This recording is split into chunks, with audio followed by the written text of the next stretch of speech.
সুখের ব্যাখ্যাটা একেকজনের কাছে একেক রকম। আমার কাছে সুখ মানে হলো শান্ত, নির্মল একটা সুন্দর পরিবেশ আর হাসি খুশিভাবে বেঁচে থাকা। এটাই আলহামদুলিল্লাহ। শুভ সকাল, good morning and hello everyone, আসসালামু আলাইকুম। Welcome back to my channel BD blogger Suborna. আমি সুবর্ণা বলছি বন্দরনগরী, চট্টগ্রাম থেকে। কে কোথা থেকে আমাকে দেখছেন তা কিন্তু আমার অজানা, তবে যেখান থেকে যে পরিস্থিতির মধ্যে থেকে আমার আজকের এই ভিডিওটা দেখছেন না কেন, আমি আশা রাখছি আপনারা সকলে সুস্থ আছেন, ভালো আছেন এবং নিরাপদে আছেন। আমার আলহামদুলিল্লাহ পরিবারের সকলে ভালো আছি। আর যদি অসুস্থ থেকে আমার আজকের এই ভিডিওটা দেখে থাকেন তো তাদের সকলের সুস্থতা কামনা করে আমার আজকের এই ভিডিওটা দেখার আমন্ত্রণ জানাচ্ছি। আশা রাখছি যে বরাবর মতো আমার আজকের এই ভিডিওটাও আমার সকল প্রিয় আপুদের কাছে ভালো লাগতে পারে। নতুন দিনে নতুন আরও একটা গল্প কথা নিয়ে সুবর্ণার বার্তালাপের সাথে আমি সুবর্ণা কিন্তু সবসময়ের মতো আপনাদের সামনে কিন্তু হাজির হয়ে গেলাম সেই চিরাচরিত আমার সংসারের কাজকর্ম নিয়ে। তবে আজকে সংসারের কাজকর্ম তেমন শেয়ার করছি না, আজকে হচ্ছে ঘরের সকল কাজকর্ম শেষ করেই মূলত আমি কিচেনে এসেছি। আজকে যেহেতু মানে আমি হচ্ছে আমার মায়ের বাসায় যাব, তো আমার ঘরে তেমন কোনো কাজ নেই। নাস্তাটাও খুবই ঝটপট ওয়েতে সেরে ফেলেছিলাম। নুসাইবা তৌসিফ হচ্ছে খুবই খুশি যখন ওর নানুর বাসায় যাওয়া হয়। তো বেশ সকাল সকালে ঘুম থেকে উঠেছি, হাজব্যান্ড একটু অফিসের কাজে গিয়েছে, তো এরই মধ্যে বললো যে তোমার ঘরে কাজকর্ম শেষ করে তুমি রেডি হয়ে থাকো।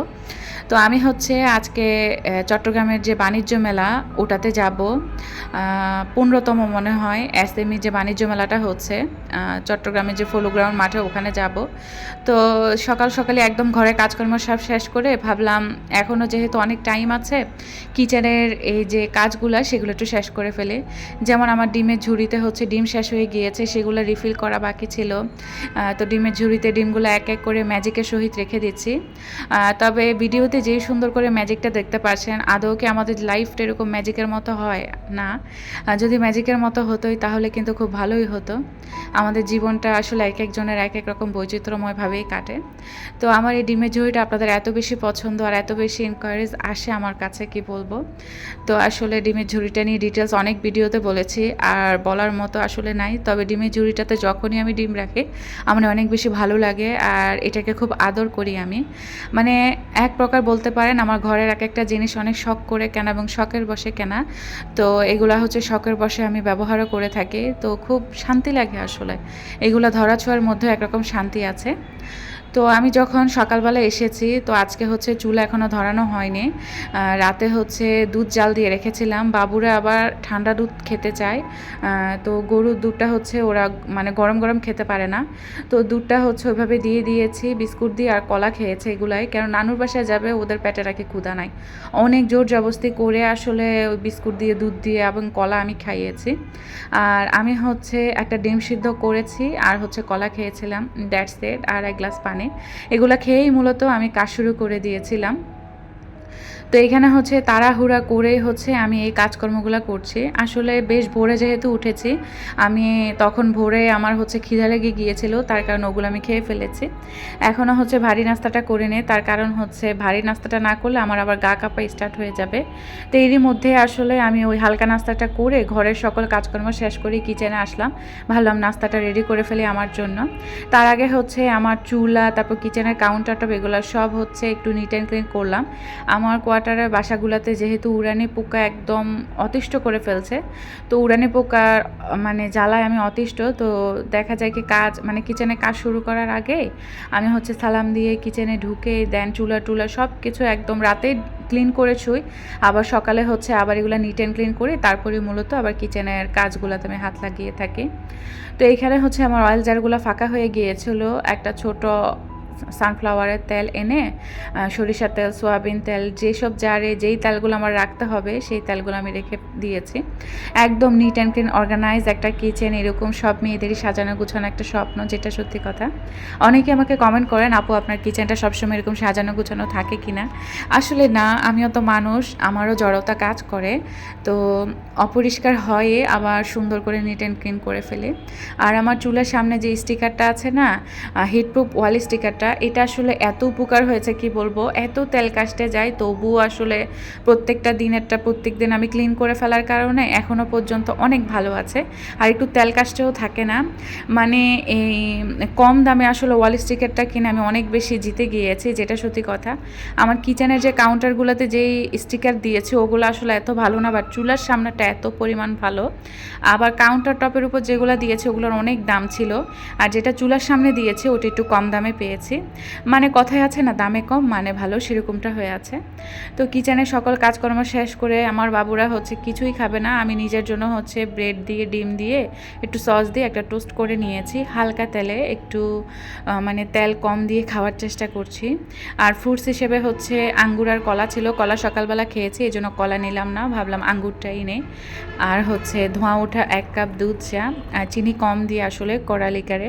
দুধ চাটা অ্যাভয়েড করার চেষ্টা করছি, তবু প্রায় সময় খুব ক্রেভিং উঠে তখনই হচ্ছে খাই। তো আমি হচ্ছে আয়েসে করে যেহেতু খুব রিল্যাক্স মাইন্ডে আছি, আমি হচ্ছে শোকেস থেকে আমার পছন্দের একটা পোকি কাপ নামিয়ে এনেছি। আর পোকি একটা প্লেটে আমি হচ্ছে ব্রেড সার্ভ করলাম, আর হচ্ছে আমার পছন্দের এই কাপটাতে চা সার্ভ করলাম, আর হচ্ছে পছন্দের একটা ফ্রুটস। এই আসলে আর কি লাগে, আমি ছোটোখাটো এই সুখ নিয়ে বেঁচে থাকতে খুব বেশি পছন্দ করি। ধোঁয়া ওঠা চায়ের কাপে চুমুকে চুমুকে কী যে শান্তি তা বলে বোঝানো যাবে না।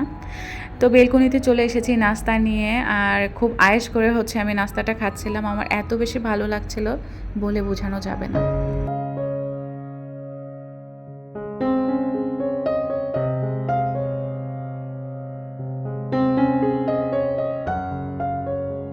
নাস্তার পর্ব শেষ করতে না করতেই আমার ফোন চলে এসেছে, সুবর্ণা তাড়াতাড়ি রেডি হয়ে বিল্ডিংয়ের নিচে নামো। তো জাস্ট যে কথা সেই কাজ, তাড়াহুড়া করে সব ধোয়া পাটলা আবার শেষ করে আমি হচ্ছে চলে এসেছি রেডি টেডি হয়ে। আমাদের হালি শহরের এদিকে দেখলাম মিস্টার ডিওয়াই উদ্বোধন হয়েছে, উদ্বোধন হয়নি আসলে, এখনও রেডি করছে মেবি। তো আমি যাওয়ার পথে যখন রোডে দেখলাম বড় পোলের যে আড়ংয়ের অপোজিট সাইডে আসলে এটা হয়েছে। তো এই হালি শহরের এই জায়গাটা সবসময় আমার অনেক বেশি পছন্দের। আগে যখন এদিকে আমার বাসা ছিল, মানে খুব অনায়াসে আসলে আমি এই বড় পোলে যেতে পারতাম, বাট এখন এত বেশি দূরে, তো আসলে এখন চাইলেও আমার যেতে ইচ্ছা করে না। আর এত জ্যাম থাকে আমি যে এরিয়াতে থাকি, তো এই জ্যামের জন্য আর কোথাও যেতে আমার ভালো লাগে না। তো নিজেদের গাড়ি থাকাতে একটা সুবিধা হয়, অফিসিয়াল গাড়িতে করে যাওয়া আসা করা যায়। তো যাই হোক, আমি চলে এসেছিলাম মার বাসায়। মার বাসা থেকে দুপুরের খানাপিনা শেষ করে একটু 3টা সাড়ে 3টার দিকে করে আমার মেয়েটাকে নিয়ে আমি মেলাতে এসেছি। তো এন্ট্রি ফি হচ্ছে 20 টাকা দিয়ে আমি মানে মেলার ভিতর ঢুকে গিয়েছি। বাণিজ্য মেলা বলে কথা আসলে, তো দেখা যায় কি এশিয়া আন্তর্জাতিক যেহেতু সকল দেশের জিনিসপত্র নিয়ে হচ্ছে এই মেলায় পসরা সাজিয়ে বসে। তবে জিনিসপত্রের এত বেশি দাম কি বলবো, ধরা ছোঁয়ার বাইরে ছিল। তো আমি হচ্ছে আমার মেয়েকে নিয়ে এসেছিলাম, ছেলে আসবে না, ছেলে হচ্ছে নানুর বাসায় গেলে কোথাও বেরোতে চায় না, মানে আমার মায়ের পিছনে পিছনে সে থাকবে, আমার মায়ের এটা করবে সেটা করবে। তবে আসতে চেয়েছিল, কিন্তু আমার মা বলছে যে অতিরিক্ত গরম, তুই একাই যা। তবে আমার মেয়ে নাসরবান্দা, সে আমাকে ছাড়বে না, তার কিন্তু জ্বর গায়ে ছিল, তাও সে আসবে, তবুও এসেছে। তো আমি হচ্ছে রোদের মধ্যে একটু কমই গিয়েছিলাম, বেশিরভাগ হচ্ছে একটু স্টলের ভিতরগুলোতে ঘোরার চেষ্টা করেছি। তো ঢুকতে হচ্ছে ইন্ডিয়ান যে প্যাভিলিয়নটা আছে এটাতে হচ্ছে চোখ চলে গিয়েছিল, পরে এটার ভিতর তো ঢুকলাম। তবে ঢুকি জিনিসপত্রই দেখছি, তবে যেটা পছন্দ হচ্ছে ওইটা যখন দামটা জিজ্ঞাসা করা হচ্ছে তখন আসলে ধরাছোঁয়ার বাহিরে ছিল। তো আমি মূলত হচ্ছে এই কাশ্মীরি যে চুড়িগুলো ভাইরাল, এগুলার লোভে লোভে গিয়েছিলাম, অনলাইন অর্ডার করে আবার ক্যান্সেল করেছিলাম। তো ভাবলাম চোখের সামনেই যেহেতু অনেকের ভিডিও দেখেছিলাম ফেসবুকে, নিজে গিয়ে হাতে একদম চেক ট্যাক করে তারপর নিয়ে আসব। আর এখানে কুকারিজের দোকানে এসেছিলাম, কি বলবো আসলে জিনিসপত্র এত দাম, আর আমার বাসায় এত পরিমাণ কুকারিজ হয়ে গিয়েছে আমার রাখার জায়গা নেই। আমি যতদিন না পর্যন্ত শোকেস না বানাবো আমি আর কোনো কিছু জোড়াবো না, এটা আমি নিজেকে আসলে ওয়াদাবদ্ধ করেছি।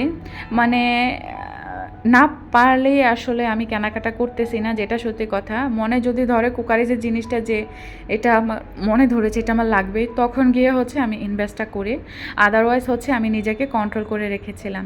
আর মেলার এই জিনিসগুলো আগে একটা সময় এত ভালো লাগতো, তবে এখন কেন জানি এখন আর ভালো লাগে না। আর এখানে হচ্ছে এই চুলাগুলো আমার এত ভালো লেগেছে কি বলবো। তবে আমি যে কোয়ার্টারে আছি এখানে লবণ পানির অত্যাচারে আমার এই চুলাগুলোকে আমি সুন্দর করে রাখতে পারবো না, এই জন্যই আমি নিচ্ছি না। আর না হলে আমি কবেই চুলা একটা কিনে ফেলতাম আমি 5-6 হাজার টাকা দিয়ে। এছাড়াও হচ্ছে 10-12 হাজার টাকা দিয়েও কিন্তু অনেক সুন্দর সুন্দর চুলা আছে, আমি আরএফএলে দেখে এসেছি। তো ওরকম একটা নেওয়ার ইচ্ছা আছে, তবে আমার কোয়ার্টার লাইফটা শেষ হোক তারপর। আর এখানে যে ননস্টিকের হাঁড়ি পাতিলগুলো দেখছিলাম, মানে দেখার মতো, আসলে নজর কেড়ে যাওয়ার মতো, বাট অনেক বেশি দাম ছিল। তো জিনিস দেখতেই সুন্দর, আমি আসলে এগুলো কেনাকাটার উদ্দেশ্যে যাইনি, মেলাতে গিয়েছি ঘুরবো ফিরবো খাবো দাবো, আর যদি পছন্দ হয় বাজেটের মধ্যে কেনাকাটা করব। তবে হ্যাঁ, হাত খালি করে তো আসিনি, ভর্তি করে কেনাকাটা করে বাসায় এসেছি। লাল এই জুতাটা আমার এত বেশি পছন্দ হয়েছে, ওরা 1500 টাকার নিচে দিবেই না। আমি অনেক জোরাজুরি করলাম, 800 টাকা থেকে উঠেছে, ওরা বললো ফিক্সড প্রাইস 1500 টাকা। যা, তোদের জুতা তোদের কাছে রাখ, আমি নিবই না, যা। পরে হচ্ছে এখানে রংধনু ম্যাচিং চুড়ি দেখলাম, তবে আমার হাতের মাপে ও যে আমি পাচ্ছিলাম না, এই জন্য আর নেওয়া হয়নি। ফাইনালি হচ্ছে আবারও কাশ্মীরি চুড়ির যে স্টলটা আছে, এখানে বড় সড়ো একটা কাশ্মীরি চুড়ির স্টল বসেছে, এখানে আবার ঢুম আলাম। পরে ফাইনালি এখান থেকে হচ্ছে আমি ঘুঙরু সহ ফুল এক সেট, 1 ডজন চুড়ি আর 4টা ঘুঙরু সহ আমি একটা সেট নিতে পেরেছি ফাইনালি। আর এখানে হচ্ছে আর্টিফিশিয়াল ফুলগুলো দেখলে এত বেশি ভালো লাগে কি বলবো, ভাবলাম একটু ঘুরে আসি। তো টিউলিপগুলো হচ্ছে পার পিস 50 টাকা চেয়েছিল, আমার যেহেতু আছে ইউনিক কালার খুঁজছিলাম, দেখি নাই। আর কিছু হচ্ছে নর্মাল যে চুড়িগুলো আছে কাচের চুড়ি, এগুলো দেখছিলাম, 30 টাকা হলে নিতাম, বাট 80 টাকা বলতেছে। আর আমি হচ্ছে একটা শাড়ির দোকান চোখে পড়ে যায়, পরে হচ্ছে আর লোভ সামলাতে না পেরে শাড়ি দেখছিলাম, যদি বাজেটের মধ্যে হয় ইনশাল্লাহ নিয়ে ফেলবো। অবশ্যই ভিডিওর লাস্ট প্রান্ত পর্যন্ত থাকতে হবে, তাহলে জানতে পারবেন। এই শাড়িটা এত বেশি মনে ধরেছে কি বলবো, এটা দেখতে মনে হচ্ছে বেগুনি কালার, তবে এটা বেগুনি কালার ছিল না, এক জাম কালার আছে না, জাম কালারের মধ্যে ছিল। মানে কি বলবো, এত বেশি মানে আই সুদিং ছিল, আমি একদম এটা নিব ভেবেই ছিলাম, পরে আসলে আর নেওয়া হয়নি, অন্য আরেকটা নিয়েছি। তো এখানে অনেক মেলায় ঘোরাঘুরি করলাম, আমার মেয়েটা একটু টায়ার্ড হয়ে গিয়েছিল, পরে আমরা দুজনে মিলে লাচ্ছি খাচ্ছিলাম। আর হচ্ছে ঘোরাঘুরি শেষ, আর মেলা আসলে ক্যাপচার করার প্রয়োজন মনেই করিনি আমি হচ্ছে পরে মেলা থেকে বের হয়ে গিয়েছি। এখন হচ্ছে মার বাসায় চলে যাব, মার বাসায় গিয়ে বিকালে নাস্তা টাস্তা শেষ করে তারপর হচ্ছে আবার বাসার উদ্দেশ্যে রওনা দিয়ে দিলাম। তো এই যে আমরা বাসায় চলে এসেছি, এটা ছিল হচ্ছে তার পরদিন। আমি সকালবেলায় আসলে কি কিনেছি সেটা আমি শেয়ার করছি। আহামরি যে অনেক কেনাকাটা করেছি তা না, তবে যা কেনাকাটা করেছি আলহামদুলিল্লাহ অনেক প্রাইজলি আমি কেনাকাটা করে ফেলেছি, যেটা সত্যি কথা। এখানে যে কাগজের খামের মধ্যে যে 2টা জিনিস, সেটা একটু সবার লাস্টেই দেখাবো। এখানে হচ্ছে 2টা জিনিস আগে দেখাবো, যে 2টা জিনিস একদম মানে খুব বেশি দাম দিয়ে আমি কিনেছি। এখানে হচ্ছে হোমটেক্সের একটা বেডসেট নিয়েছি, বেডসেটেরও স্টল বসেছিল, তবে ওই সময় আমার মাথায় ছিল না যে আমি একটু শ্যুটটা করি বা ক্যামেরা ক্যাপচার করি। তো বেডসেটটা এত বেশি সুন্দর, সব রেগুলার যে বেডসেট আমার সাদার মধ্যে, তো চেষ্টা করেছি এবারে অন্য কালারের একটা বেডসেট নেওয়ার জন্য। তো এই জন্য হচ্ছে এই কালারের মধ্যে পকি টাইপের একটা বেডসেট নিয়েছি রেগুলার ইউজের জন্য, যেহেতু ঈদও চলে এসেছে, তো ঈদকে ঘিরেই ছিল আমার কেনাকাটা। তো এটা হচ্ছে বিছালে ইনশাল্লাহ আপনাদের সাথে ব্লগ শেয়ার করব। বালিশের কভার 2টা ছিল, আর কোল বালিশের কভার একটা ছিল, আর হচ্ছে বেডসেটটা একদম রেডি সেলানো ছিল, অনেক বড়, আমি বিছিয়েও দেখেছি। তো পরে হচ্ছে আপনাদের সাথে শেয়ার করছি আর কি, আমি না আপনাদের সাথে হচ্ছে ভিডিওটা ফুটেজটা নিয়ে আমি একটু বিছিয়ে দেখেছিলাম, তো দেখলাম যে না, খুব ঠিক আছে, একদম পারফেক্ট। তো বেডসেটটা অনেক বেশি সুন্দর ছিল, আই সুথিং একটা কালার। তারপরে হচ্ছে আমি হচ্ছে পুরো বেডসেটে আপনাদের সাথে দেখাচ্ছি, আর এত বেশি আরামদায়ক ছিল, মানে হাতে ধরলেই একটা শান্তি শান্তি ফিল হচ্ছিল। তো এই বেডসেটটার প্রাইস মনে হয় 950 টাকা এরকম নিয়েছিল, 1000 টাকা বাজেট ধরে রাখেন। আসলে মেলাতে তো সব জিনিসেরই দাম বেশি, আর এখন দেশের যে পরিস্থিতি, এই পরিস্থিতির মধ্যে আসলে জিনিসপত্রের দাম অনেক বেশি থাকে, মানে হাতের নাগালের বাইরে আপনাকে হচ্ছে একটু বার্গেনিং করে বা আর্গুমেন্ট করে আপনাকে নিতে হয়। তো বেডসেটটা তো শেয়ার করলামই, কেমন হয়েছে জানাবেন। আর এই ব্যাগের মধ্যে আরেকটা আকর্ষণীয় জিনিস আছে, যেটা হচ্ছে আমার অনেক দিনের ড্রিম বলতে পারেন। তো এই যে এটা হচ্ছে একটা জামদানি শাড়ি, এটা হচ্ছে দেখতে নীল কালার লাগতে পারে, তবে এটা নীল কালার না, ফিরোজা একটা কালার আছে ওই টাইপের মধ্যে, তবে এক্সাক্ট কালারটা আমি হচ্ছে ভিডিওতে আনতে পারছি না। এগুলো হচ্ছে টাঙ্গাইলের যে জামদানি শাড়িগুলো আছে ওগুলা। তো এটা কিন্তু সিল্কেরও না, খুবই সুন্দর একটা শাড়ি। আসলে শাড়ির ব্যাপারে আমি একটু উদাসীন, এজন্য বলতে পারছি না, তবে শাড়িটা আপনি যখন গায়ে দিবেন খুব আরামদায়ক একটা ফিল হবে। আর শাড়িটার মধ্যে যে গোল্ডেনের যে কাজগুলা, মানে কি বলবো, এত বেশি ভালো লাগে, চোখে শান্তি একটা কালার ছিল। আমি যে ওই যে জাম কালারটা দেখিয়েছি ওটা তো নিতে গিয়েছিলাম, পরে হচ্ছে এইটা আবার দেখে আমার মনে ধরে গিয়েছে। মানে 13 হাত প্লাস হচ্ছে শাড়িটা ছিল। তো ব্লাউজের কাপড় আছে 12 হাত শাড়ি আর হচ্ছে বাকিটুকু ব্লাউজ, বাট আমি হচ্ছে ব্লাউজ পিস কাটবো না, আমি ব্লাউজের কাপড় আলাদা করে হচ্ছে টেরি বাজার থেকে নেব। তো এটা হচ্ছে মেইন শাড়ির অংশটা ছিল, আর এটা হচ্ছে শাড়ির যে আঁচলটা আছে সেটা। আঁচলটা জাস্ট দেখার মতো ছিল। আমি হচ্ছে একটু সামনে থেকেও দেখাবো আপনাদেরকে। অনেক দিনের শখ ছিল একটা জামদানি কালেকশানে রাখার, একটা আছে আমার কালেকশানে, তবে এই টাইপের আমার জামদানি ছিল না। তো আর নিজেকে লোভ সামলাতে না পেরে তো 2800-2900 টাকা দিয়ে আমি এই জামদানিটা আমার কালেকশানে রেখে দিয়েছি। এই জামদানিটার দাম আমার থেকে হচ্ছে 5000 টাকা চেয়েছিল। অনেক বার্গেনিং করে তারপরে মূলত আমি হচ্ছে এটা এত দাম দিয়ে নিতে পেরেছি। আলহামদুলিল্লাহ, আমার খুব বেশি শান্তি লাগছে। মানে শাড়ি চুড়ি এগুলোর প্রতি মেয়েদের যে কী পরিমাণ ফিলিংস বলে বোঝানো যাবে না। এক এক করে যে আমি নিজের শখগুলোকে পূরণ করতে পারছি, তো আমার কাছে নিজের কাছে খুব বেশি শান্তি লাগছে। তো শাড়িটা তো শেয়ার করে দিলাম, কেমন হয়েছে জানাবেন। আর এখানে হচ্ছে ভাইরাল যে কাশ্মীরি চুড়িগুলো সেগুলো আমি এক সেট নিয়ে নিয়েছি, একদম যাতে সব কিছুর সাথে আমি ক্যারি করতে পারি, মাল্টি কালার আর কি, সব কালারের সামঞ্জস্য। তবে এই চুড়িগুলা দেখাতে গিয়ে আমার আসলে এরকম দুর্ভোগ নেমে আসবে আমি নিজে কল্পনাও করিনি। তো চুড়িগুলা হচ্ছে আমি হাতে পরে আওয়াজ করে করে আপনাদেরকে একটু শোনাবো। অনলাইনে অনেক দেখেছি সবাই কিনেছে অনেক আগ থেকে ধরে, নিজে কখন কিনবো এই ধান্দায় ছিলাম। তো আসলে এত বেশি প্রাইস, এই চুড়ির পুরো সেটটা আমার থেকে 500 টাকা নিয়েছে। তো টাকার দিকে আর তাকাই নিয়ে আসলে নিজের শখটা পূরণ করে বাসায় এসেছি, এটাই আমি শান্তি। মনে কষ্ট নিয়ে বা মনে শখ পুষে রেখে আমি জীবনও বাঁচতে পারবো না। তো সব শখ আহ্লাদ পূরণ করে হচ্ছে আমি বেঁচে থাকতে চাই। আমার এক হাতে স্বর্ণের ব্রেসলাইট, আরেক হাতে হচ্ছে ভাইরাল কাশ্মীরি চুড়ি। কেমন হয়েছে বলেন তো? আমার কাছে খুব শান্তি লাগছিল। তবে এই শান্তিটা আমার বেশিক্ষণ টেকে নিয়ে আমি চুড়িগুলো আপনাদের সাথে শেয়ার করতে করতে আমি হচ্ছে শাড়ি চুড়ি নিয়ে একটু বেলকনিতে গিয়েছি। ওই যে সামনে যে একটা প্লাস্টিকের চেয়ার দেখতে পাচ্ছেন ওইটার উপরে হচ্ছে এই 3 পায়ওয়ালা টুলটা রেখে একটু ছবি তুলতে গিয়েছিলাম। আমার এই টুলটা উল্টে গিয়ে আমার কাচের চুড়ি আর শাড়ি সহ সব নিচে, কাচের চুড়ি 3টা ভেঙে গিয়েছে, স্ক্রিনে দেখতেই পারছেন। আমার মনের কষ্টে আমি আজকে একদমই শেষ। আমার মনটাকে শান্ত করার জন্য দোয়া করবেন আপনারা, আসলে আমি অনেক বেশি কষ্টে আছি। আমি জানি না আমার এই কষ্টটা পুষবে কি না। টাকাটা বড় কথা না, বাট আমার শখের মধ্যে আঘাত এসেছে, তো এটাই বেশি কষ্ট লেগেছে। আমি যেটা আশা করি সেটা আসলে কখনোই হয় না আমার সাথে, আমি দেখেছি। যাই হোক, দোয়া করবেন আমার জন্য, আর আমার ভিডিওটাতে একটা লাইক দিবেন, ভালো লাগলে সাবস্ক্রাইব করে পাশে থাকা বেল বাটন অবশ্যই চাপ দিয়ে আমার সঙ্গে হয়ে থাকতে পারেন। তো কমেন্ট করে অবশ্যই জানাবেন কেমন লেগেছে আমার ব্লগটা। আজ জানানো, ইনশাআল্লাহ নেক্সট ভিডিওতে দেখা হবে। সে পর্যন্ত ভালো থাকবেন, সুস্থ থাকবেন।